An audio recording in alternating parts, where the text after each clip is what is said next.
soul. I went down to the crossroads, tried to flag a ride. I went down to the crossroads, tried to flag a ride.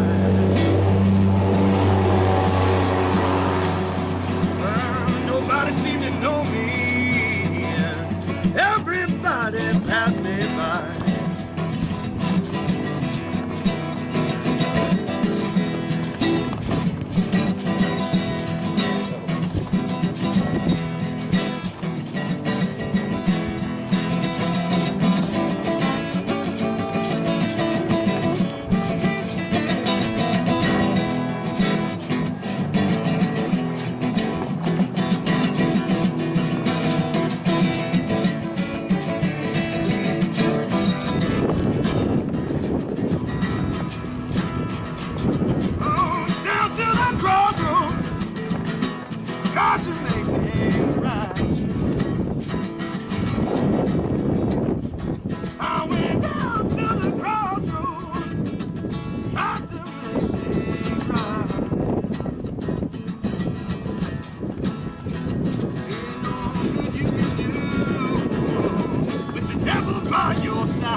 Man,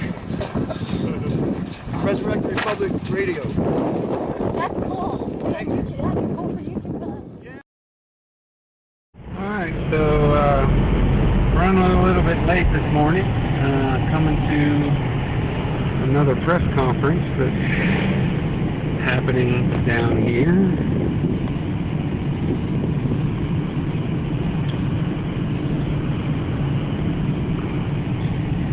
Hopefully you can find the truth here if you're looking for it. You know, we try to get the whole truth and nothing but the truth here, but we're late for this one, so hopefully it doesn't get doctored into something that's not true like some other things have been. Appreciate you watching.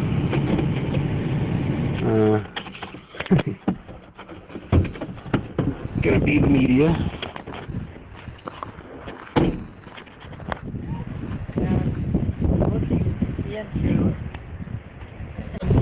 Because of that, I came to some conclusions, and I've shared some of these conclusions before, but I concluded that it appeared in history that man is not happy unless he has his agency. That he is a subject to misery unless he's free. And that was one thing that I could see in history and have learned in history, that man is not happy unless he has his agency. And two, that in every part of history, in every aspect of society, there has always been powers, groups of men and women that are trying to take away the agency of man. And that is something that I always realize that this has happened from the beginning of time until now. And then three, the third thing that I began to see and realize and understand as we studied history and societies is that if man does not stand actively against those who are willing to take away their freedom and striving to do so, that freedom will be taken. And that it is required of man, required of him, to stand and fight for his agency, that he cannot stand still. We know that there will be a time after this life that we can rest, and that is the rest of the Lord. There will become a time when we can rest and not have to fight for our freedoms and our agencies and be actively protecting them. But it will not happen in this life, and we must remember that. And so those are my thoughts today, and I'll turn the time over to my dad for any questions and to say what you would like to. Okay, this is David Knight with InfoWars, and we are here waiting for the sheriff to arrive to meet with Mr. Bundy here at the Bundy Ranch. Actually, we're just outside the Bundy Ranch at the demonstration area. That's the back of the sign up there. This is the crowd, quite a large crowd. There was a couple of observation posts that were discovered last night. They saw some rangers walking away from them. They went over and discovered the observation posts, and I was told that they put some cow feces in there for them, because that's basically, I guess, what they've been feeding us here. So we're going to see what the sheriff has to say, and we've seen a lot of SWAT trucks up in Mesquite, which is the major city that's closest to this area. This area is called Bunkerville. That's the name of the town. What do you see? See all those jets? It's hard to Oh, see. yeah. Yeah, we got a lot of jets up there, very high. Even though this is a no-fly zone. They just made this a no-fly zone yesterday, but we do have jets flying over the area. So presumably, if it's a no-fly zone, those are the jets that are either policing the no-fly zone for the government, or they are observation jets for the government, because they're not allowing news media to fly over the area, and they're not allowing planes that were looking for Mr. Bundy's cattle to try to locate them before the BLM steals them. So they declared that no-fly zone area. But we still have jets flying overhead. So. Well, the no-fly zone doesn't extend up to 35,000 feet. Oh, okay. A confrontation in Nevada this morning threatens to become a modern-day range war. The government is taking away a rancher's herd, and tensions are running quite high. Terry Okita is in Bunkerville, Nevada. That's about 80 miles, northeast of Las Vegas. Terry, good morning to you. Good morning. Rancher Cliven Bundy says the land that I'm standing on right now has been in his family for generations, since the 1870s. And in his mind, he's not just fighting some unfair fees. He's fighting to keep Uncle Sam out of everyone's backyard. Tensions reached the boiling point earlier this week. Get out of here, you coward! After simmering for years in a Nevada turf battle, pitting rancher Cliven Bundy against the federal government. We haven't lost this battle. We're just barely beginning. U.S. Rangers are rounding up Bundy's cattle, claiming he has been illegally grazing his herds on 600,000 acres of federal lands for 2 decades. The Bureau of Land Management, or BLM, says Bundy's unpaid land use fees total over $1 million. Bundy says he doesn't have to pay because he has no contract with the federal government. The money's not the deal, the cows are not the deal. It's freedom and liberty and access to our land, and get rid of this abusive government. 2 federal judges issued orders last year that if the 67-year-old rancher did not remove his cattle from the land, they could be seized. The seizure began on Saturday. Demonstrators have rallied to support Bundy, leading to an altercation with law enforcement officials on Wednesday, when one of Bundy's sons was tased after kicking a police dog. Then they tased me again, okay, and they pulled it out again, probably because I didn't drop on the ground. You need to leave now! Thank you. Oh, yeah. Can everybody hear me? Yeah, perfect. Hey, as you clearly know, I am anything but a professional at communication or media or anything like that. I was raised a cowboy, and my trade is heavy diesel mechanic, truck shop. I'm an American, and I'm not a professional at communicating, so I ask you to bear with me. I do have a few announcements.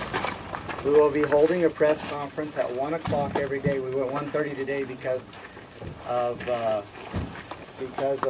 need for preparation. Each time we hold a press conference, we'll be informing people of what's going on the best we can. We're not going to be able to touch on everything, but we're going to inform it the best we can of the main events and things that are happening.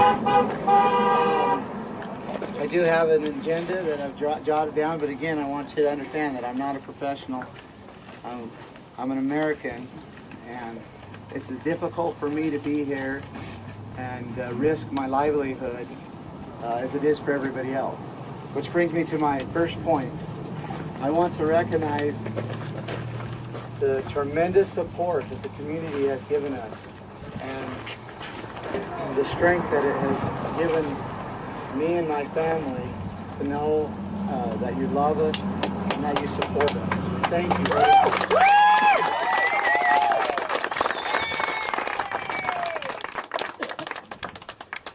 First on the list here is I want to talk about... hey, hold that a little closer to your mouth. Okay. Can you hear that better? Yeah. Okay. First on the list, I want to talk about our First Amendment rights. We have the right to be here. And the BLM obviously does not respect the Constitution of the United States. Otherwise, they would have not made this little box for us and expect us to stay in it. That's right! It's disgusting of how they must think of the Constitution, okay? We have the right to express. We have the right to let people know and let our politicians and let all the people in the whole world how we feel. That is our right under the Constitution of the United States. And we will not let that be taken from us. That's right! Okay? Yeah. So this is the freedom that we have in America right here. This is we're going to have our freedom inside of that fence there. Bunkerville rancher Cliven Bundy thinks the federal government has gone too far in preparing to round up his cattle. Example, this is one of 2 designated spots where the public will be allowed to protest the roundup. A sign inside the fence shows how some people feel about a First Amendment zone. And during our tour with Bundy, a passerby stopped to offer encouragement. I'm one of your neighbors. I get to look at that every day in my life. Hang in there. Okay, thank you. Miles away, just off the interstate, another fenced area is where media are allowed. Armed agents in trucks form a wall to prevent anyone from approaching what resembles a military staging area, the heart of the Bundy roundup operation. More rangers sit at every road leading into the 600,000-acre Gold Butte area to prevent the general public from coming in. With all of these rangers and all this force that's out here, they're only after one man right now. Who do you think they're after? They're after Cliven Bundy. Whether they want to incarcerate me or whether they want me to shoot me in the back, they're after me. But that's not all that's at stake here. Your liberty and freedoms are at stake. Bundy's had a long time to sharpen his message. The fight has been building since 1993, when BLM changed grazing rules for Gold Butte to protect the endangered desert tortoise. Bundy refused to go along and stopped paying his fees altogether. Since then, the BLM and federal courts have ordered him to stop letting his cattle roam through Gold Butte, and he's ignored the orders because he doesn't recognize federal authority over the land. My forefathers have been up and down the Virgin Valley here ever since 1877. All of these rights that I claim have been created through preemptive rights and beneficial use of the forage and the water. I have been here longer. My rights are all older than BLM even existed. All right, my name is Ryan Bundy. I'm the son of Cliven Bundy, and we live on a ranch in Clark County, Nevada. There's a lot of news out there saying that you guys didn't actually get on the land. Channel 8 did some article about how you guys were from Arizona and whatnot. Can you clear that up for Sure I can. Okay, if you're following the Bundy family, we originally came from Nebraska. and my great-great-grandmother joined the Mormon church, the LDS church. The missionaries were back there. They were originally from Bunkerville, the missionary was, and my grandmother joined the Mormon church in Nebraska. Now she wanted to come west, and my grandfather did not. He did not join the church. Until there was an incident. People were mean to my grandmother, and so he said, all right, let's go west. And on the trail, he decided also to join the church, and he was baptized in Logan, Utah. They came to Bunkerville because of the missionary that was from Bunkerville. His name was actually Bunker, Elder Bunker, and so they came to Bunkerville originally. Now, they didn't settle down right away. They bought some land in Beaver Dam, Arizona, which is just across the border. But then they moved to Mexico, to the Mormon colonies in Mexico. And then they came, then there was the Mexican-American War, and the United States government said the Americans coming out of there, they'd send them to anywhere they wanted to. So they had some friends or something, they went clear up to Oregon. They went to Oregon, and things didn't work out there for them, so they come back here to Beaver Dam. And I don't know why they didn't stay Beaver Dam again, but then they went down to St. Thomas and Kaylin, which those are two towns that are now buried under Lake Mead, so they're ghost towns now. But it was awful hot, awful dry, and so they were looking for a little cool weather, and they went back over to Arizona, to the Arizona Strip, up to Mount Trumbull, and they finally settled down there on Mount Trumbull. And so the Bundy family did come from that area. Now, what everybody is not considering is the other side of my family. All right, my grandmother, who was a Jensen, who had family ties to the names of Abbott and to Levitt and to Adams, she grew up here in Mesquite. Now, our range rights here on this Bunkerville mountain here actually started with my grandmother's side. Now, when my grandfather met my grandmother and married her, he moved back over to here, which again, we had old ties, you know, kind of moving around, but we still had some old ties here, and he married my grandmother, and they inherited some of the old range rights from my grandmother's side. So when people are saying that the Bundys weren't here until such and such a date, and they didn't have the range rights here until such, you know what, they're right, but they're not considering the range rights that were here from my grandmother, all right? And so our rights do trace back to 1877, not all the way in the Bundy family name, but through some of these other names.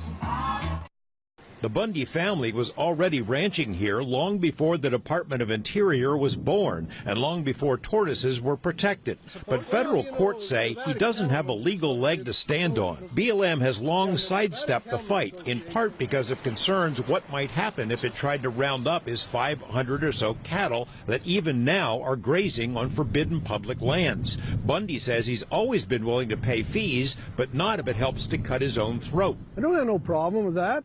I've tried to pay it to Nevada State, Clark County, and they've got some of my money in their coffers right now from but I'm not going to pay my money to the wrong landlord, and I'm not going to pay my money to BLM to manage me out of business.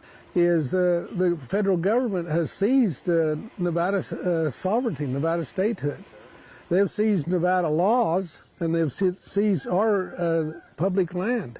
But we have no access to our public land. Critics say Bundy's being arrogant and that his cattle have caused irreparable harm to Gold Butte's fragile environment. Environmentalists forced BLM's hand by threatening to sue in federal court. The Bureau will pay nearly $1 million to a private contractor to round up Bundy's cows. But with dozens of government agents positioned all around the area for what might take weeks or months, the true cost could be much higher. Bundy's cowhands have time to kill these days because they're prohibited from heading out to work their cattle. And soon enough, there could be no cattle left. The BLM plans to sell off Bundy's herd. Bundy stopped short of saying how far he's willing to take it. Well, I've fought this thing legally. I've fought it politically. I've fought it through the media. And I will fight it on the ground if I have to. George Knapp, 8 News Now. I'm Jacqueline Bush. I was Jacqueline Little Dyke, born up in Ely and raised in a cattle family. The reason I'm here today is because a cousin of mine took over his father-in-law's cattle ranch in Lund, and he was harassed unmercifully. My entire life I have heard of the injustices done to him, and as a family we would often pray that he wouldn't even kill a BLM, and he was so upset emotionally. He became ill and could not fight this illness because his immune system was so compromised because of the stress he was under with BLM. So I'm here today representing Carl Wilfong, who did the very best he could to provide for his family, but the BLM ruined him and us. Getting close to the mic. Not too close to the mic. There you go. And now we've got one more speaker before me. It's Bob Raskin. Greetings. My name is Rob Raskin. I'm a businessman in Las Vegas, and I'm associated with the Oath Keepers. For those who don't know it, the Oath Keepers are people that have taken an oath to defend the Constitution. It's clear that our government's abandoned it, shredded it, stepped on it, and destroyed it. And that's why I'm out here. The government, the United States government, is obviously behind what's happening here, but the bigger message is that none of our local people who are supposed to be looking out for us are looking out for us. When snipers train their weapons on innocent, unarmed people, where is the governor? Right. Where is Governor Sandoval? Where is Harry Reid? Where is Hemp? Where is Heller? Where are any of them?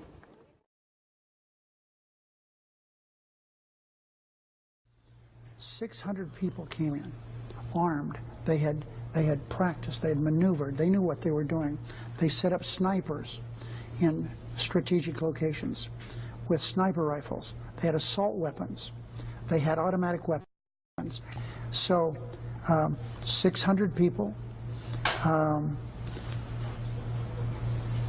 If there were ever an example of people who were domestic violent terrorists wannabes, these are the guys. It's that, and I think that we should call it that way.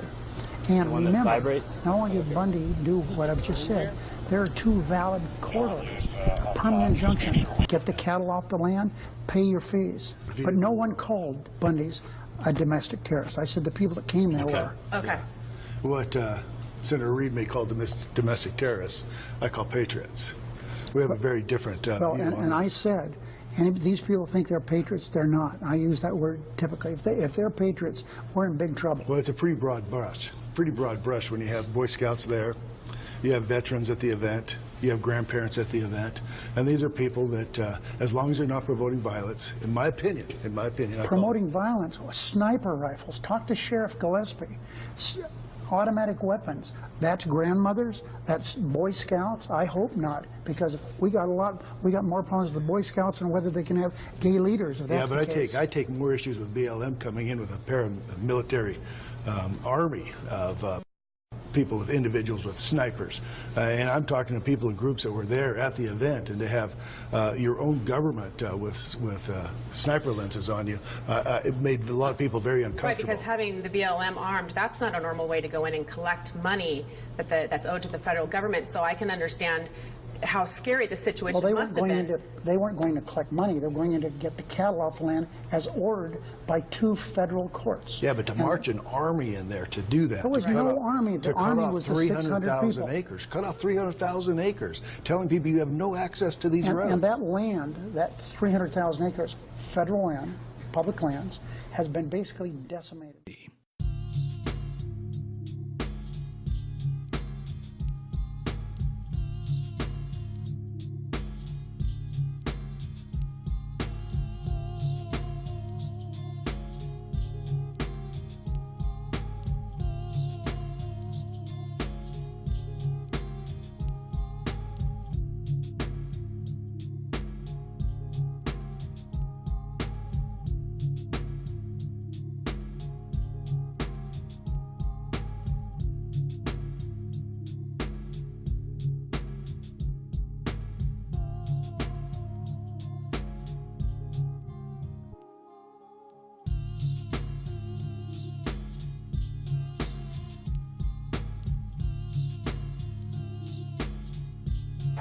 I want to begin by saying thank you to all of you across the country who have volunteered your time, donated what you could, signed up at HillaryClinton.com. You have voted to make Hillary Clinton the nominee of the Democratic Party. This is your victory. And to everyone who supported Senator Sanders, this is your victory too. I've known Bernie since I was a young staffer for Senator Pat Leahy, and he was mayor of Burlington. He stood up to the special interests and fought to give working people a fairer economy and a bigger say. And those are the same values that he brought to this campaign, and our party and our country are better for it. Donald Trump has different values. He built his career by ripping people off, stiffing contractors, and skipping out on his bills through bankruptcy. He is too erratic, dangerous, and divisive to trust to the White House. You know, I'm a fortunate grandson of Italian and Greek immigrants with a blue-collar dad and a pink-collar mom. I've had the honor to serve two great presidents.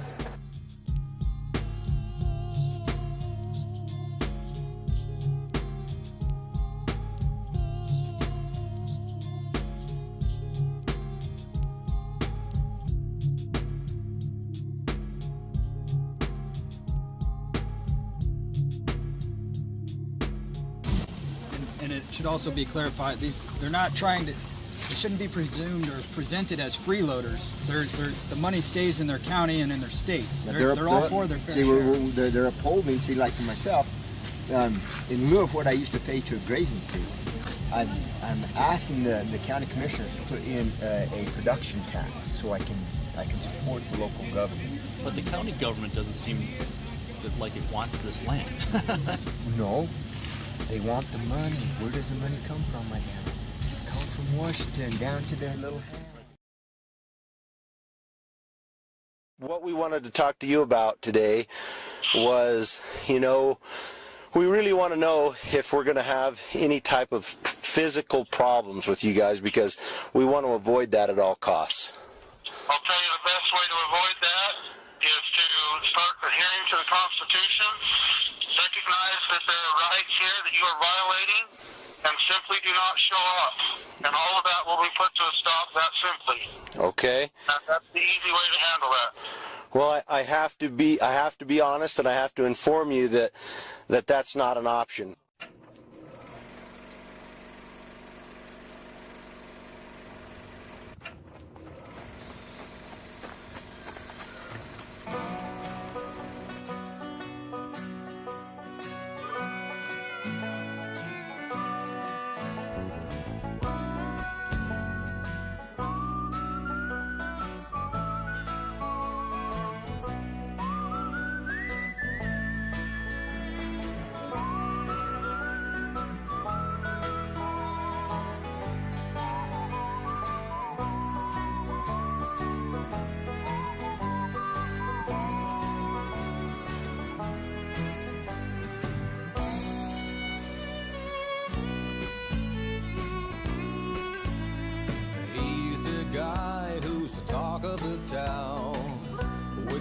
restless scout. Don't shoot broad out to fool him around. Keeps the varmints on the run, boy. Keeps the varmints on the run. You may think he's a sleepy, tired guy. Always takes his time. Sure, I know you'll be changing your mind when you've seen him use a gun, boy. When you've seen him use a gun.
You guys have any reason to be out here? Same as you. Just hanging out? Yeah. Okay. You all know that this is all part of a closure?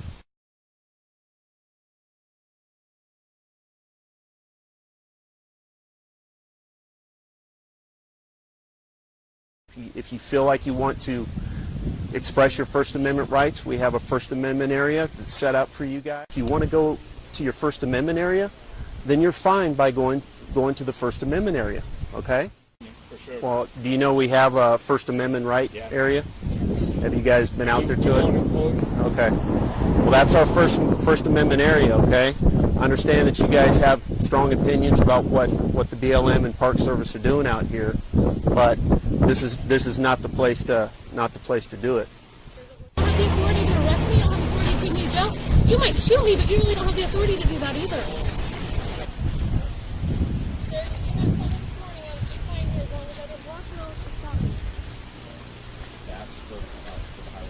I think that the only way you're going to get through some of these people is just put the silver bracelets on them and take them, and then maybe they'll think twice about it. Attorney's office just put out no arrest authority. No arrest authority? So, okay. They don't want us to push it. So even if you scratch them a ticket, they're still going to sit here? No arrest authority is what this? They said cite them. If they refuse to give information, we'll figure out who they are. No arrest. Okay. Good info. Could you please leave? I will. I am going to leave. Okay, now. But I can't leave without. Okay, he's a grown man. He is. Okay, he's being dealt with. Okay? Sir, this is the last time I'm going to ask you. So your first choice is to leave. Okay? It's your first choice, sir, to leave. Okay? Sir? Sir, leave now. Leave now. Leave now. Leave now, sir. Leave. We're not playing this game all day. Leave. Okay? Now. I'm gonna drag you out of the car, okay? Here in a second. Leave now. Leave now. You have your children in the car. Don't act like this, okay, sir? You have your children in the car. Just go, Dad. Go, okay? You guys Sir? Sir, don't do this in front of your kids, okay? Leave now, please. Okay? Take the baby down. I am leaving. I'm in the process of leaving. Go to the speed limit, okay? Go to the speed limit. Hey guys, we'll have to have you move over to the First Amendment area, okay? Hey, can you get on the radio and just let him know, see if we can get, here, come over here. Okay, in the event that they still refuse to move, take into account that one is pregnant, we need to get permission from them to arrest, because we have a pregnant gal here. I'm going to get home for you. Okay. Standpoint, you can be parked on the side of the roadway, but if you know, once it's your guys', it's your guys'. So well, because of what we have going on here, we need as little interference as we possibly get. And I understand that, but I think that the only way you're going to get through some of these people is just put the silver bracelets on them and take them, and then maybe they'll think twice about it. With her being pregnant, I wasn't willing to make that next step without command. Then she shouldn't put herself in this situation either. Yeah. Attorney's office just put out no arrest authority. No arrest authority? Okay. They don't want us to push it. So even if you scratch them a ticket, they're still going to sit here? No arrest authority is what they said cite them. If they refuse to give information, we'll figure out who they are. No arrest. Good info. All right. Guys, thank you.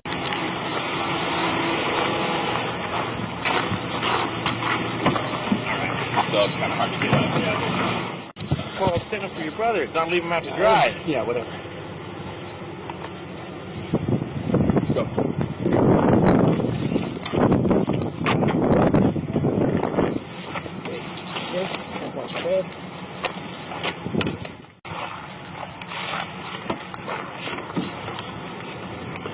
Are you injured at all? My neck, my face. What's wrong with your neck? What hurts? My neck, right there. I can't really point at it. Okay. This red spot right here on the side of the neck? Yeah, I would. Okay. Can you wiggle your fingers?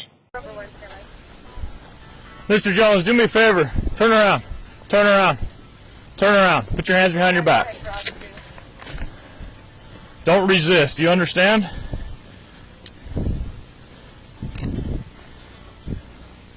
When a police officer tells you to do something, you do it the first time, okay? So here's here's the deal, okay? Ease up, okay? It's gonna be okay. They're getting away. They could go to jail very easily. Okay. It's my call. White minivan. You following them? Stand by. Looks like they were leaving now. Look at that motherfucker. Yep. What do you say? Right here. Make contact. What's he doing? Suspect vehicle is now approaching me unsafely. We'll have to react.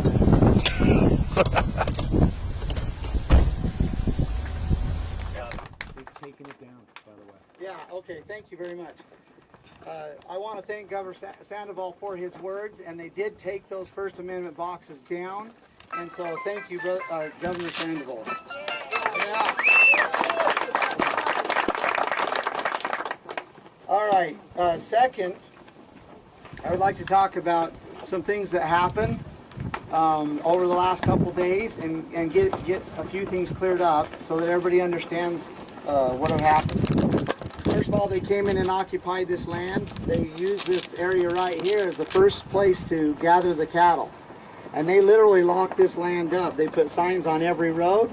And if you need proof of that, I can give you that. I think the people know that that's the case. And they literally locked up every road. They had agents on every road, and where there was a large space in between the agents, they put cameras. Okay, this is on American soil. They did this. Okay, we need to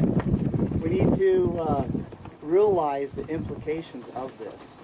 That they locked down our land. They locked down this wonderful land. The first thing that happened a couple days, it was on Sunday, Dave Bundy was on the side of the road and he was filming them gathering the cattle. And there was 5 or 6 units that came down and around 20 agents, and they attacked him and knocked him to the ground, rubbed his face in the ground, handcuffed him, and beat him up pretty bad. During that confrontation, they took, or at least they impounded his car, and they took his iPad, and they took his radios. He's a pilot, and a few other electronics. What more are these criminals gonna steal? Yeah. So my call to action is this. Okay. Well, let me tell you a little bit of story. We had Dan Love, the head of the BLM, right here at this, whatever it is, this compound over here. He called and he says, we want to return your items after quite a bit of pressure. So we arranged a meeting over here and met with him to get those items back. Well, they wanted us to sign for these items like they took them legally, and now we're taking them, now we're getting them back as signed in evidence. Okay? That's how they're looking at it, that they have every right to be here. However, in that pile of electronics that had taken was not the iPad. And they said that they are keeping it for evidence. Okay? Yeah, they're keeping it so the people can't have evidence, because that is the evidence of how they attacked him. And that is the evidence of what they were doing there. Okay? So my call to you, to the people of this country, is to demand that we get that evidence back. Demand it. Okay? Thank you.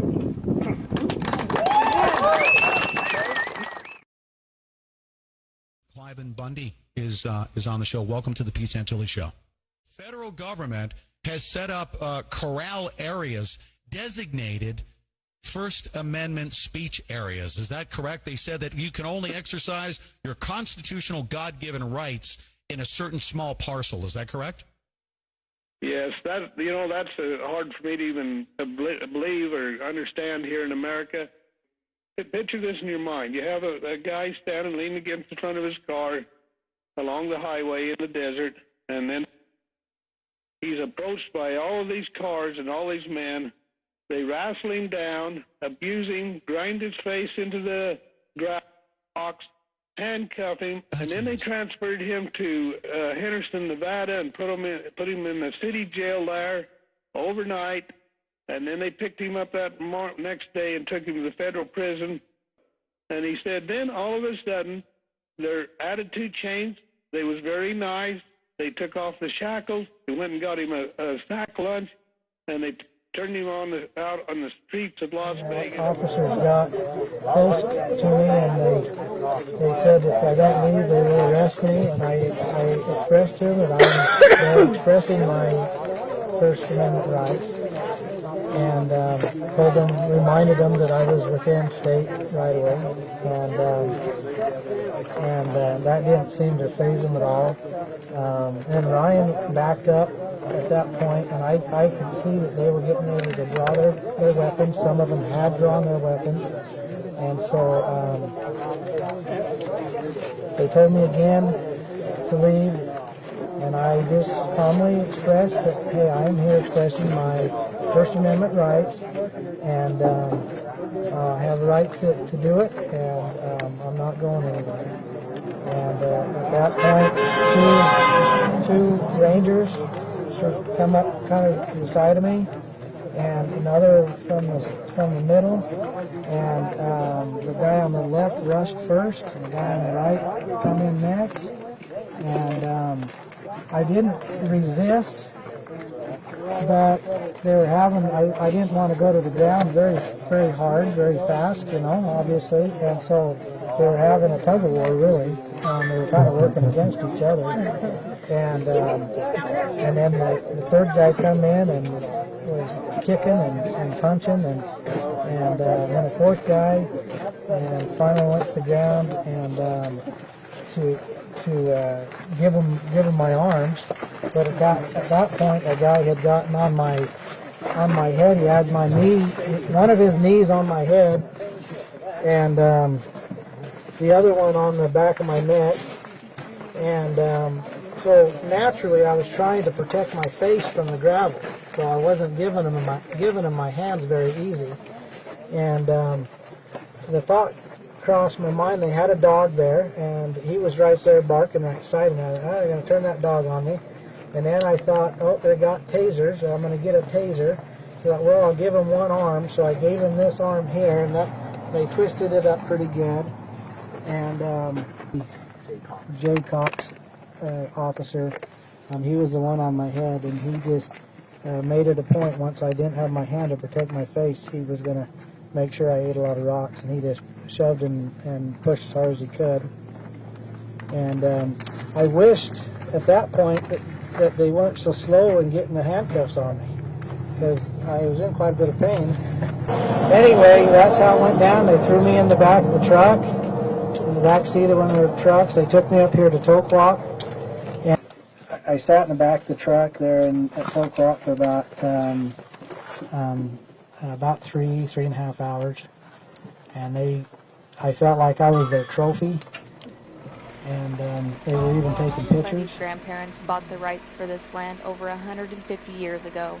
He is the rightful owner of the grazing rights, and you are the rightful owner of the land. He is not taking anything from the government or any other rancher. He is not ruining or destroying the land. He is the one caring for it. He is the one providing water for the wildlife. He is the one preventing it from wildfires, and he is the one protecting your rights to access this land.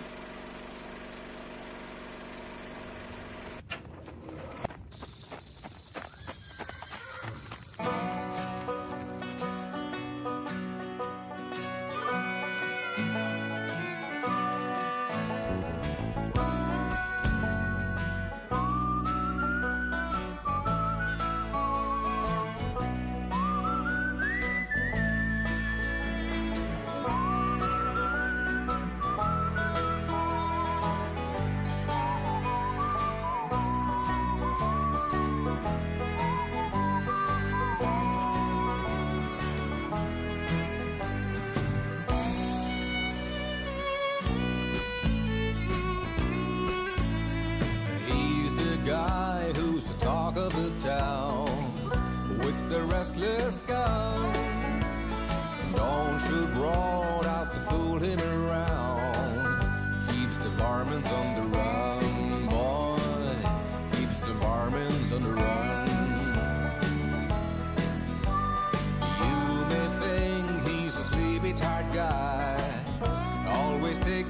time. Sure, I know you'll be changing your mind when you've seen him use a gun, boy. When you've seen him use a gun.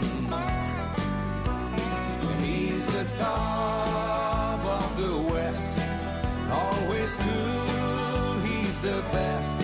He keeps alive with his Colt 45.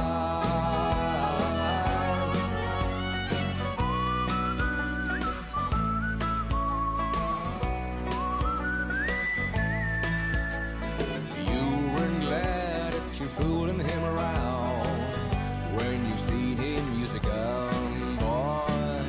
When you've seen him use a gun.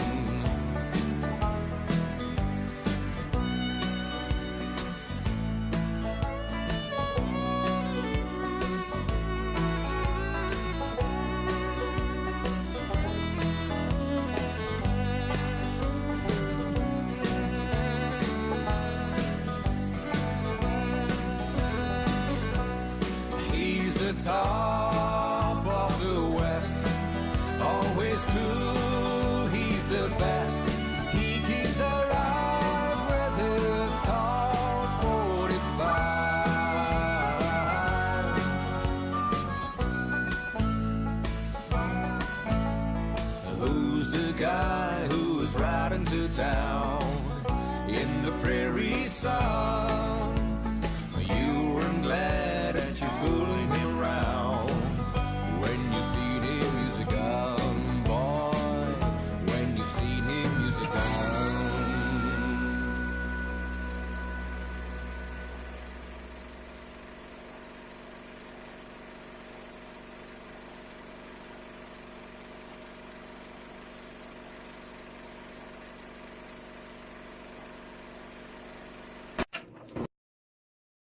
The fight for grazing rights at Bundy's ranch is now drawing people from across the country, fueled by cell phone video of BLM officers using tasers and a real physical limitation on First Amendment rights.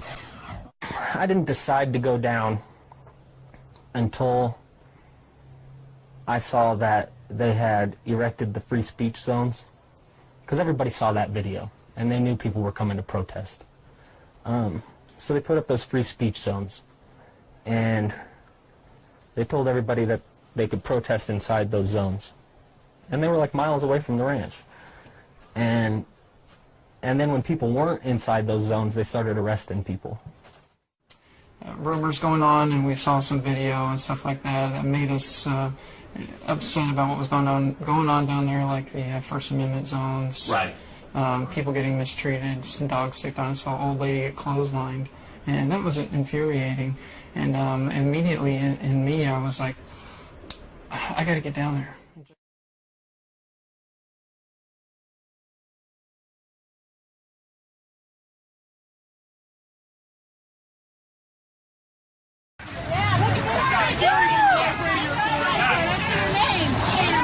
You better get your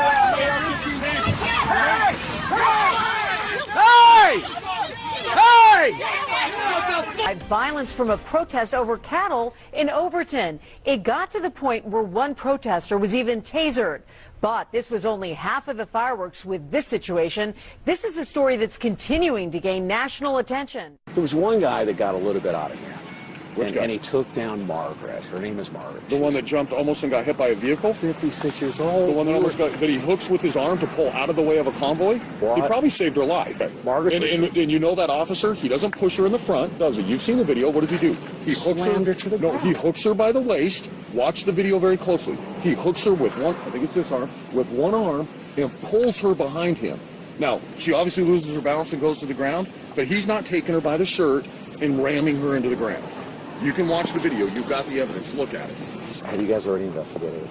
Yeah, I 100%, trust me. You have. I'm all over it. I've got all the little body recorders. They're all moving. We have our own perspective. Very clear video. Very clear officer statement. That's what I want you to do. That's what I want you to do. And I will continue to investigate it. You look at it. And I will you got not, somebody that... I will not allow my officers to exceed or violate the law. I'm looking at you, man to man. We uphold the United States Constitution. I will hold people accountable. You're not. We are. Get back! Get back now!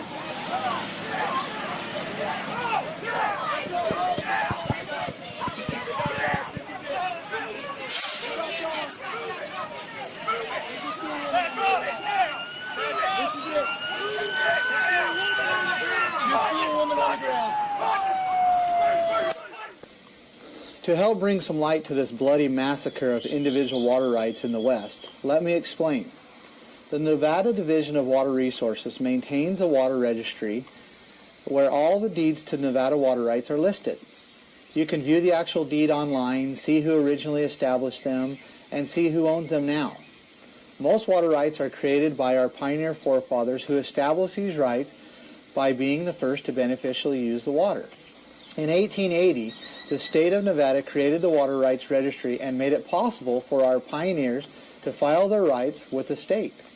Nevada's laws, and most other states for that matter, specify that in order to retain water rights, you have to prove that you are putting the water to beneficial use, that you're using it. If you fail to use them, someone else may prove beneficial use, and the right can become theirs. This good law keeps an individual or a corporation from hoarding water and not allowing people to benefit from it. So this is where our federal government in sheep's clothing comes in.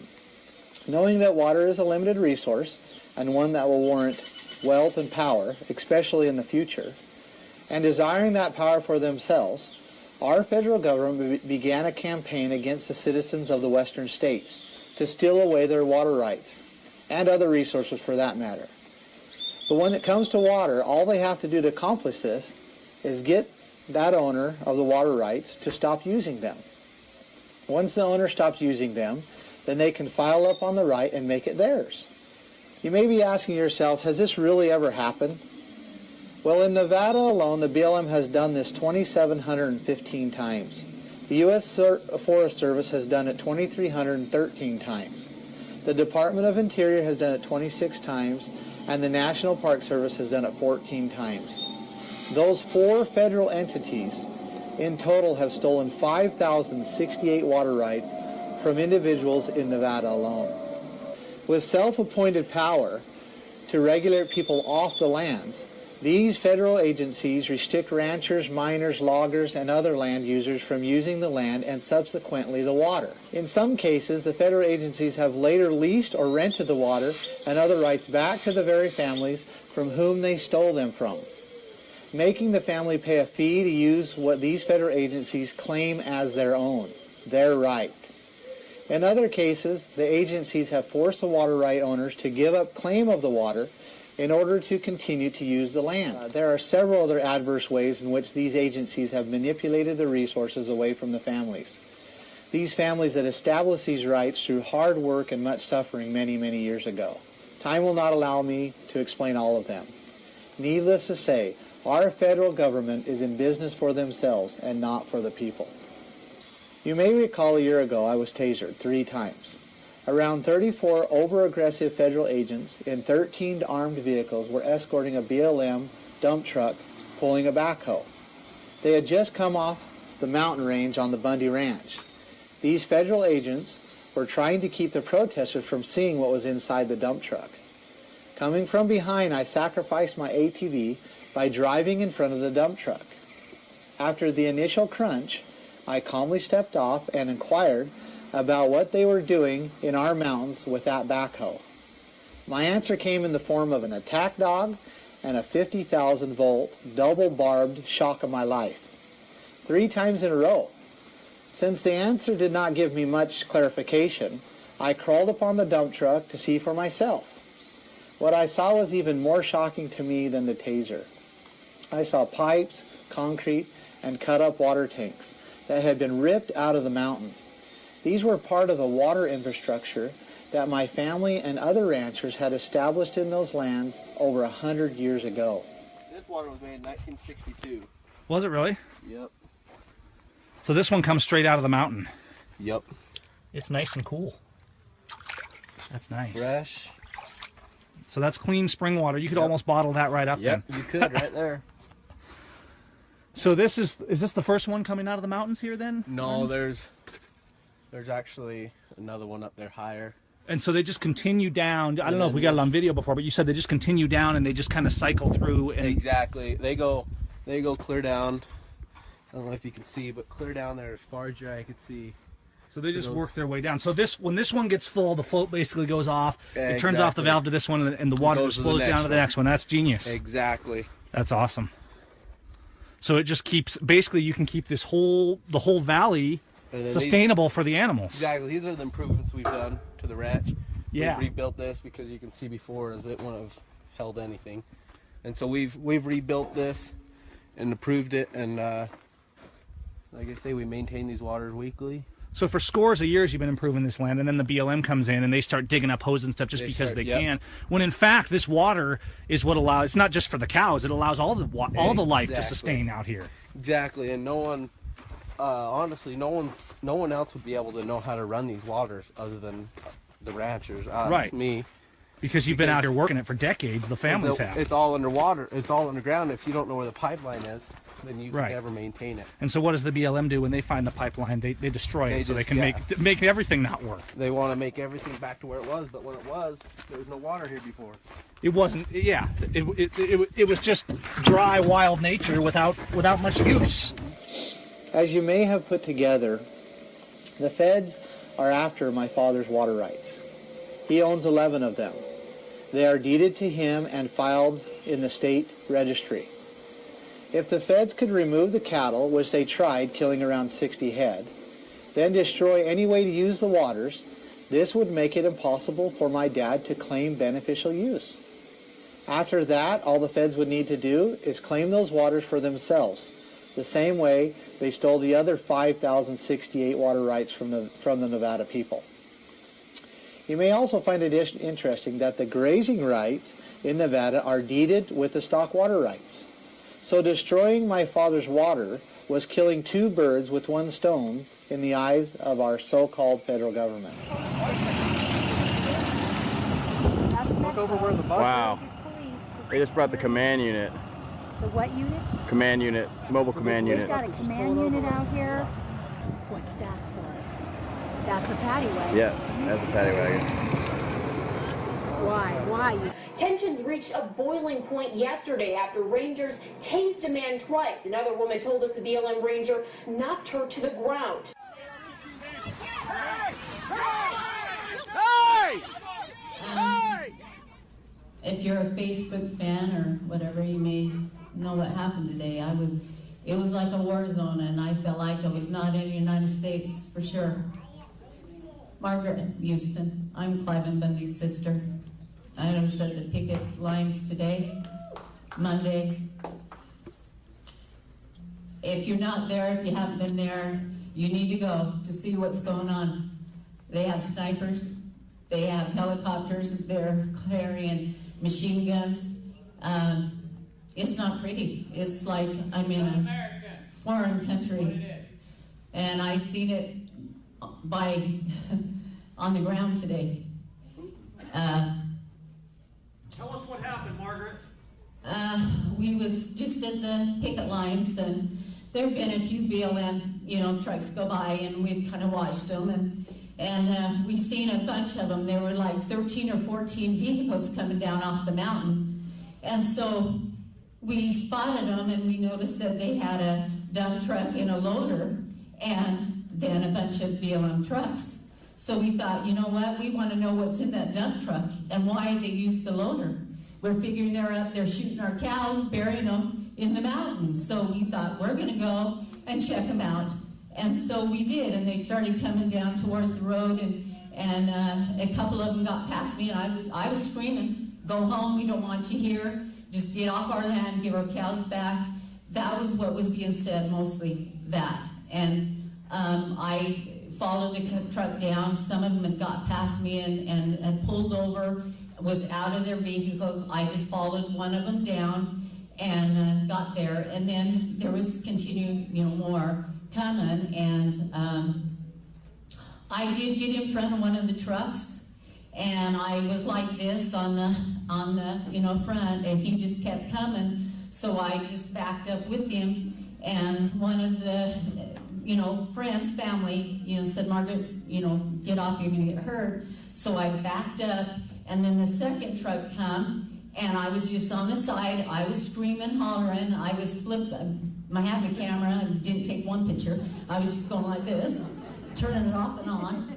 But anyway, and I was screaming at him and whatever, and all of a sudden I get hit from the back. and it was like a football tackle. It wasn't a push, and I don't know what you've seen on the news, but it was a tackle. They took me, and he just threw me down to the ground like that. I was a little shocked as I hit the ground. It didn't knock me out or anything, just a little shocked that somebody would actually do this. I mean, he was very strong. It felt, you know, the muscle, the heart, and somebody helped me up. I got right back up. As soon as I got up, he had his taser shot at my face. I mean, he didn't shoot me, pointed at my face, and he said, "Back off, I'm gonna tase you." And he kept saying it to everybody, and there was a line of them. They just kept, you know, "Back up, we're gonna let our dog go, we're gonna tase you." Thank you, Alex. We're here at the protest area, and I've got Ammon Bundy standing right next to me. You know, you were talking about people being tasered last night, and there was some real brutal things that happened there, but I want to let him tell you why they were there. As you mentioned before, this is about rights. If they can take their grazing rights, if they can take their water rights, they can take your rights, your property rights at your home. So if you're not a rancher, you don't know any ranchers because they're going out of business left and right. And this is a small family business that's been here for over about 140 years. And let me let you hear from Ammon what happened last night. He was one of the people that got tasered last night. Ammon, tell us what happened last night. Well, just to set the area, they've got this land around 600,000 acres completely locked down. If you step off the road, they arrest you. And they don't just be nice about it. They knock you on the ground, rub your face in the ground, handcuff you, and take you off. That's how they're doing it. So they literally, by force, have closed this land off and have occupied it. And one more thing to set the setting here. If almost every wash and every canyon, if you will, here, and every road has either an agent on it or has a camera in it to make sure that people are obedient to what they say. And anyway, and I'm not exaggerating that one bit. That's just okay. So yesterday we've already had citizens run to the ground and arrested. So the other day, and I'll just tell you two incidences. The other day we had a citizen, a 16-year-old boy that pulled off here where he's been his whole life, went down to the river here, and we saw about 5 or 6 of their agents or vehicles go down there. And so we rushed over there to protect him because of what happened before. And they were on their way to doing the exact same thing to him. And we had to, you know, basically push them off this 16-year-old boy to get him to and protect him. And we did back him down. There was about 40 of us. Then yesterday, where most of the activity that got a lot of news here, the way it started is they came down off this mountain and there was 14 units. And one of them was a dump truck with a backhoe on a trailer behind it. And the other 13 units were protection units, heavily armed for this dump truck and this backhoe. And we saw them come off this hill, so we took the opportunity to protest them. But we also felt that it was crucial that we understood what in the world was in the back of that dump truck. Mm-hmm. They've been chasing these cattle all over this country, and it's been a hot year so far. It was over 90 degrees already. And these cattle can't run very long before they overheat, and it'll kill them. Also, we know that they've been separating these mothers from their calves. This is calving season for us right now. So they're separating these young calves from their mothers. And we are seeing cattle that have tight bags, meaning where are their calves? Their calves are separated, you know, lying under a bush, getting ready to die or dying. So anyway, we wanted to know what was in the back. Tell him stay there. Possibly it was stay there. We're going to break. Hang on, stay there. We're going to go to break. Get back! Get back! Get back now!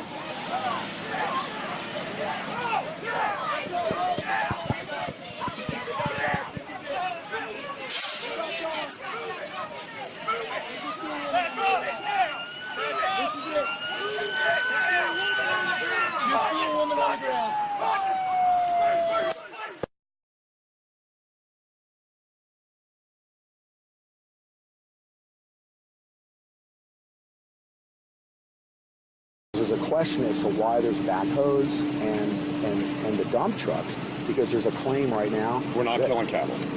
That's we're not killing cattle. We don't know that. That was the whole reason why. I will tell you right now, we're not killing cattle.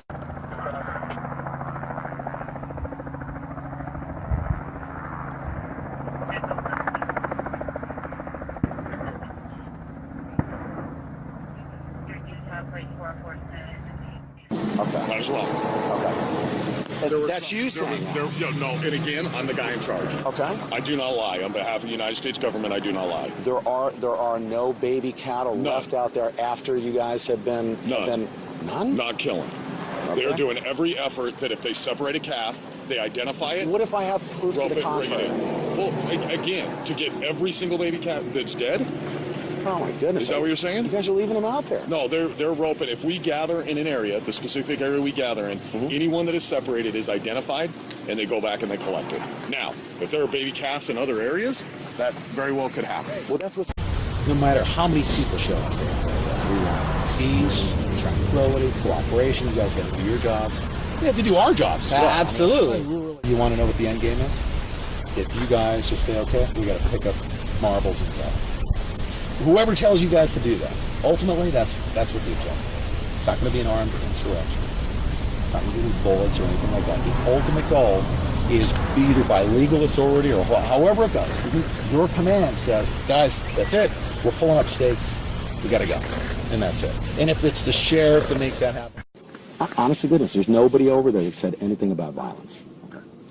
If there's been talk of guns and stuff like that. Hey, that's Second Amendment right. Carry a gun. We don't care. Carry a gun legally, lawfully, okay? Some messaging we got back. And again, right to bear arms, we're fine with it. Yeah. You know, our officers, public lands, you get to shoot on public lands. We deal legal. with people. I mean, if you're legal possession, legal is good. Absolutely.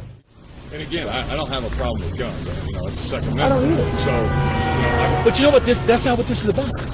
We're not here. This isn't an armed insurrection. This is a protest. We're hearing from some people that the government is actually burying cattle on this land. What, if anything, do you know about that? Well, because the land has been so tightly occupied and we have not been able to get on it, we don't have any proof of that. Believe me, people, if I can, my brothers and my sisters, if I can call you that, there are many things that are going on right now that we have not talked about because we don't have a picture to show you, or we don't have a dead calf to show you, or we don't have a cow with a tight bag that's missing her calf to tell you. Because they stole them. And so we are collecting that evidence, and as we come back each day, we will have that evidence and show you these things. So that we can be legit about it and prove that these things are happening. So. Ammon? Yes. Got a question? It's being reported right now in the alternative media that there are corporate interests that are driving this thing, not just the federal government. The corporate interests right now are driving in the eastern portion of Nevada water rights, mineral rights, as well as natural resources. Do you know anything about that? Is that what's driving this thing? Is that why the BLM's working so hard? I know nothing about that, but I do know that they are extremely motivated. Someone's extremely motivated to take this land away from this people. Exactly what their motives are, I don't know. Other than control and power and glory. That's the only thing that I can know. Second question, don't you deserve an investigation into whether or not they're burying cattle and who's driving this thing, the corporate interest? Should there be an investigation? Yes, I believe that the people ought to unite and demand that there's, I apologize, the people ought to unite and demand that there's an investigation in these matters, absolutely. Yeah. What's that? Yeah, meanwhile, while we're having this conference, we got baby calves that are dying and cows that are suffering. So.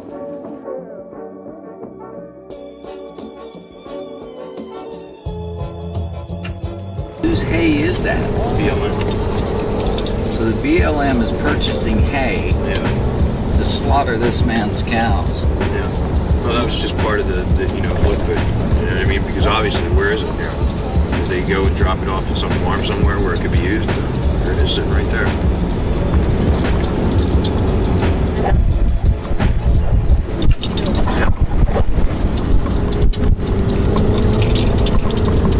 What's this here?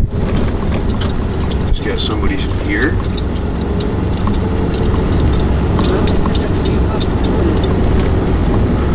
One truck. Looks like they're getting something. Or they're filling something. That's a backhoe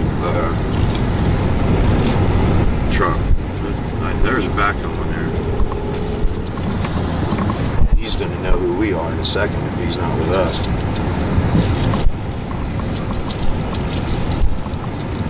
Unless he happens to be Bundy, which is looking like from here.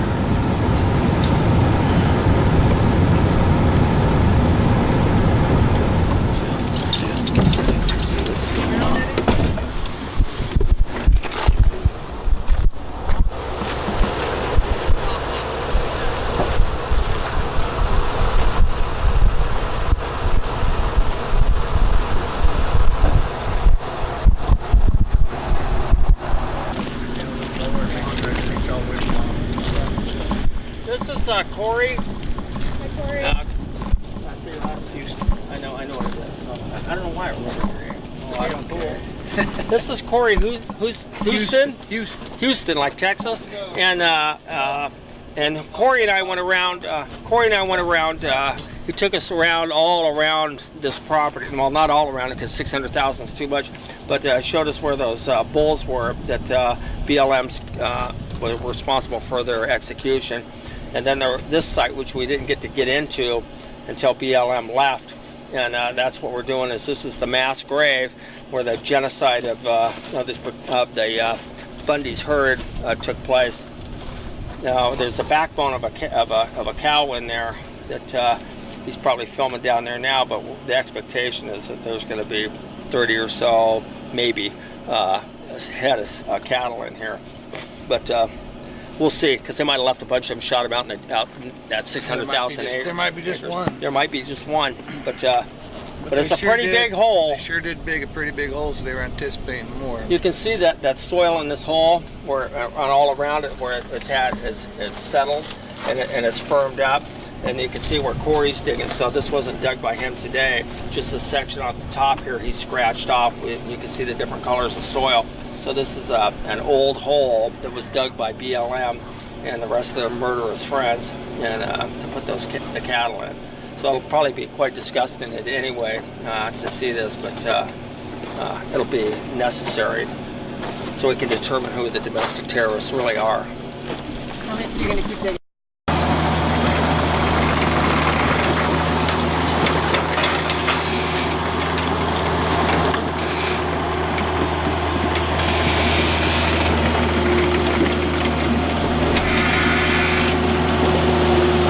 Get that on video, Trace, and Facebook.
Hey Trace, come over here on your camera and take a picture of that and Facebook it right now. And we need to take the Wi-Fi and turn it on in the truck, because if somebody shows up out here and tries to confiscate our camera, it's already out.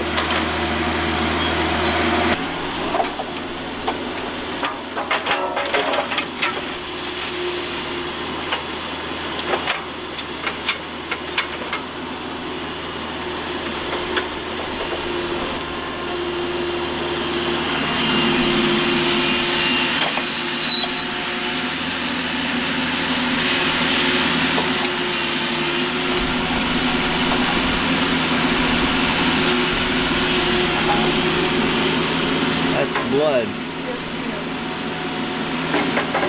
my gosh. Fresh blood. It is pretty fresh, isn't it? Yep. Oh, that's sad. That's Mr. Harry Reid and all the people that work for him.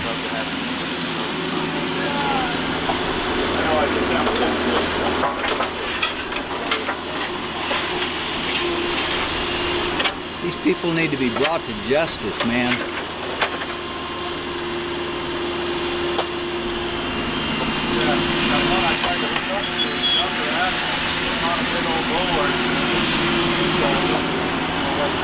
Folks, this is in 1945 during the Holocaust. This has happened in 2014 right here in Las Vegas, Nevada, or near Las Vegas, Nevada.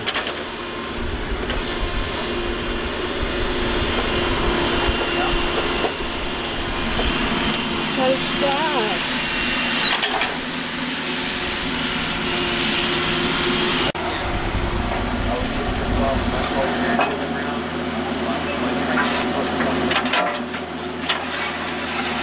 And that is fresh blood coming out of that cow's head right there. I know this for some of you may be hard to watch, but you need to see it. In America, you need to wake up. You'd say, oh, well, it's just a cow. Well, it's going to be your house. It's going to be your children's home they're going to come after next. Well, at first it was kind of like, it was unreal, you know, because I am a little grandma on a little tiny farm in little tiny Bunkerville, Nevada, and I really we didn't expect this. It was kind of like unreal that it wasn't really happening in our country, in America, that this really couldn't be happening. And they came in like vigilante. I'm saying it. Thank you. And they just came in and they tore out water structures that had been there for hundreds of years. They killed my cattle. They terrorized the people of the town, and then flipped it around saying that we had done that. They were just totally out of control. I say we embarrassed the federal government because they had come with force, and we said, no, we have a constitutional right to stand, and we are going to stand. We had a lot of people calling and saying, what can we do, what can we do? And we realized that we needed some bodies. And so when they arrested my son, and they had over 300 head of cattle, that's when we put out, they have my son, they have my cows. It's time to take a stand. I've had a restless night for 2 months. Since trial started, as I've sat there and watched in my opinion, the evil of that court. It's an overreaching government who does not want anybody to speak out. They're on a roll and they've got control, and they don't want to lose their job. They'll say, we're just doing our job. They'll tell me, we're just doing our job.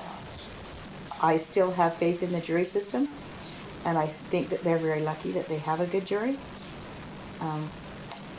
They would not let us bring our witnesses in that they needed. She told them if the witnesses came that it was an ongoing case and that they better have their lawyer with them and be prepared to walk out in handcuffs. Well, you know, up in Oregon when my sons got guilty up there, they came back down and said, oh, they've learned a lot. And I just look at them and say, so did we. Mm-hmm. So did we. We've learned a lot too. I think when you stand for truth and righteousness, you stand with God. And that's where we stand. It's in His hands. Couch country here. Cliven Bundy. Here you go. A whole bunch of domestic terrorists down here. And he says it's not over. I don't know what he's planning on, but I was here when they were pushing the issue, and if he wants to push it further, the only thing he has is violence and coercion. If Harry Reid wants to push the issue, violence and coercion is all he has. And the government's good at that. You know, some people have experienced this, but ain't nobody here looking for that. You know, cows eat grass. There's grass here. I don't understand the problem. The grass patch. they seem to be concerned of, the media seems to have a concern about having militia having checkpoints. I don't know quite what they mean, but we do have a checkpoint at our gate coming into our house where they're making sure somebody don't come in, I guess, to hurt or harm us. They are a little bit of traffic control there, so I appreciate that. They're helping out where we're not being mobbed, I guess, with too many visitors. But when it comes to out here on the public land and throughout the county, we got to remember we're fighting for freedom and liberty and for access, and everybody has equal rights and equal access here. We don't. There's no force here. There's no requests from me or my family to. We've had 2 incidents that seem to be bothering the media, and it even bothered me a little bit. When we went to church a week ago Sunday, we understood that the church policy was that we shouldn't have arms, and so we left our arms in the car. We didn't take them to the church or anything like that. They was left inside of the car. We did feel like that. I felt like, anyway, that not the local police, the policemen from Mesquite, Nevada, which has no jurisdiction or authority in Bunkerville, they seem to circle the chapel and cause a little trouble there. I don't know why they would do that. But anyway, I think those people have put a little fear into my neighbors and into my church members. And I don't like that. I think that's totally unfair to my friends and my church people. I don't like that at all. And that was, as far as I know, it wasn't done by Metro, Clark County Police,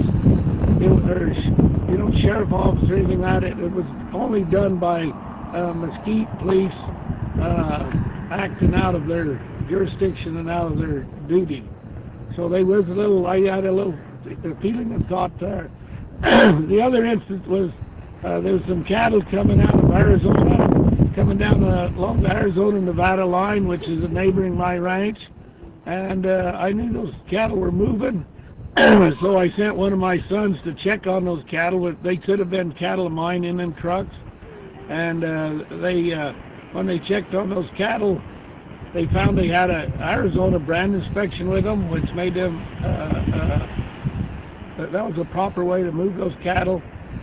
I did get a call from the truck owners saying that they was moving cattle for Jones, which is the neighbor in Arizona, and they just said if they got, I don't know what the name was on a truck, but if we see that name on a truck, that's what they're doing, moving Jones's cattle. And what Jones is doing is he's moving cattle out off this area, moving them back into Utah, and putting them on higher elevation, another ranch with higher summer range. So that were the only 2 instances I know of anything about my neighbors complaining about what's going on here. My desire would be to have all of my neighbors join with us and enjoy the activities, the picnic and all these types of things. And you know, I have no conflict with them, and I don't think they have any conflict with me. They never have, and I don't know why they should have at this point. Yeah, a little bit different than last Saturday. There was still plenty of food, but not like this. They're putting on a show now. We'll show you what's on the grill. Plenty of hot dogs. How you doing? Get some, get some. Get them off the grill. I mean, there's some cooking on the grill.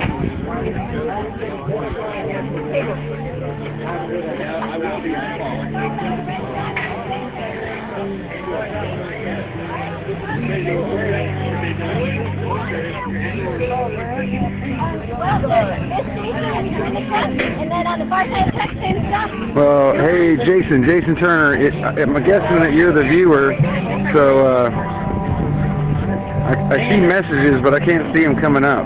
But I'm showing one viewer, so I'm guessing that's you. Can you give me a heads up on whether that link is good or not? Yeah. Do you have your YouTube or whatever it is?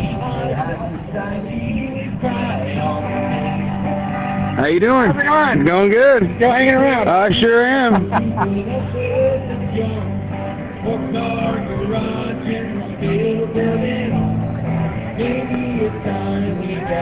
That's a beautiful picture, especially compared to the conditions on the ground last weekend. I mean, glad I came back. Last weekend was interesting. And this weekend it's just freedom-loving Americans having a barbecue on a place where guys were trying to push them off with guns. Only in America, only in a free country. Even though Governor Sandoval did a nice little piece in here, and we are appreciative of that, he has not done enough, not even close to doing enough. And we can't let him off the hook. He must come to our rescue. And Sheriff Glisky must come to our rescue.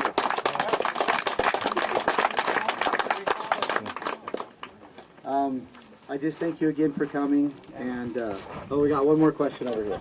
When the BLM has their authorized Mustang roundups, there's a designee from the concerned Mustang groups that has to be on site, or they cannot gather any horses. Is there anything like that set aside for the well-being of the cattle that are being gathered? Are there any parties or anybody on site to make sure the welfare of the cows, or is anything getting done about that? No, we haven't asked for it though. But the way I look at it, maybe I'm wrong because I'm not as diplomatic as I should be. They shouldn't be here, and I shouldn't have to be watching them do their damn dirty work. That's right. That's all the questions that I'm taking right now. I want to thank you, and please support, keep coming, and we'll be back here again at 1 o'clock. So this is like a federal staging area right here. This is Friday morning, and they're still here. Every day we've been here, there's a large contingency of feds out here in this closed area. And this is one of their staging areas, remote from everywhere else. The first time we went by, it had a sign up that said media. I don't know if this is one of the approved areas for the media. That sign's no longer there, just all cops. And you can see how far removed this is, but of course we're talking about an area here that's 600,000 miles, 600,000 square acres. It's humongous, and the range over which only these 900 cattle, before they started stealing them, are ranging is just larger than pretty much any of us can imagine. We just drive and drive, and it's all this vacant land because the federal government is trying to assert ownership and control over every single bit of it. And that's just one area back there. David Knight for Infowars.com.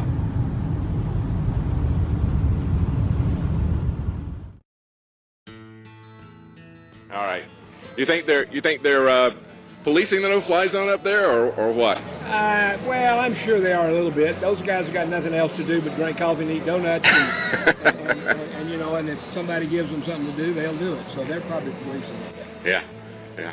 Now you've got an Oathkeeper's cap on. Is Stuart Rhodes going to be here? My understanding is Mr. Rhodes will be here. I talked to my director in California, and he indicated to me yesterday that he had just gotten off the phone with Mr. Rhodes, and that Mr. Rhodes would be here. But again, that's only reporting. I don't know that for a fact. I've not talked to Stuart, but that's not my fault, Stuart. Okay, good. And you were in the military, sir? I was in the military. I went to Vietnam twice. Oh. Back in the 60s, 63, 64. Went to Vietnam, and I worked a helicopter off of an aircraft carrier. I wasn't a pilot. I was a simple machinist mate, but my job was when the medics brought the guys in the chopper, pull them in, and scoot them in the corner, and we took them back to my ship, the USS Kitty Hawk. Kitty Hawkers, hey out there. We took them on board the USS Kitty Hawk, tried to save their life and medically attend them. Well, tell us why you're here today. I'm here today because the United States of America has sent in an army of over 200 people. To the best of my knowledge, that number is right. But they've sent in people that are illegal. They're wearing a badge. They're not allowed to wear a badge. They're carrying a sidearm. They're not allowed to carry a sidearm. They're carrying long guns. That's illegal. BLM is an agency of environmentalism. They are not an army. But they came in here, they beat people up, yes. They stole their cattle, and they acted like a foreign invading army. And that ought not happen in the United States of America. I fought in Vietnam for this country, and I fought that we'd not have armies rising up from the White House. And that's exactly what's happening.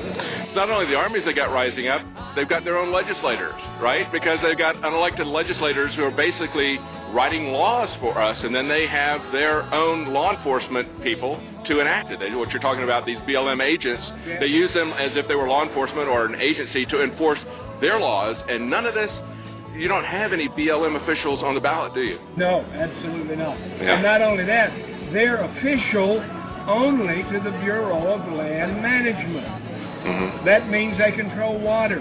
That means they control environment. They should not be carrying a badge.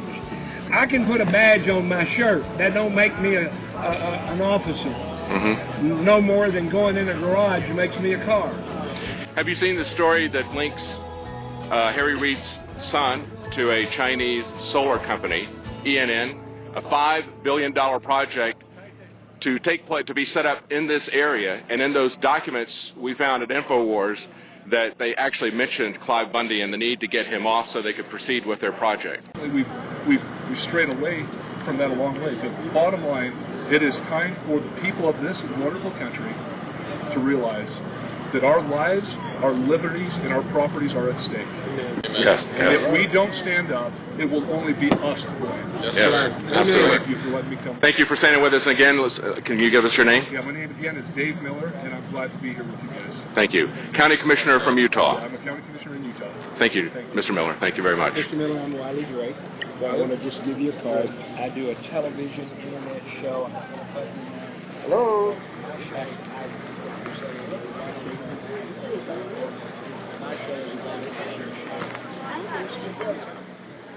These are some of the Bundy family members right here talking. The two guys facing each other have both been attacked. The one on the right is Dave Bundy, and he was the first one who was arrested. That was in association, I believe, with filming. And then Ammon Bundy on the left in the black shirt was the one who was tasered multiple times the other day. His aunt was attacked from behind and thrown to the ground. So we're waiting to see what happens. We're still waiting for an announcement as to what happened with the meeting. We're waiting for the sheriff to show up.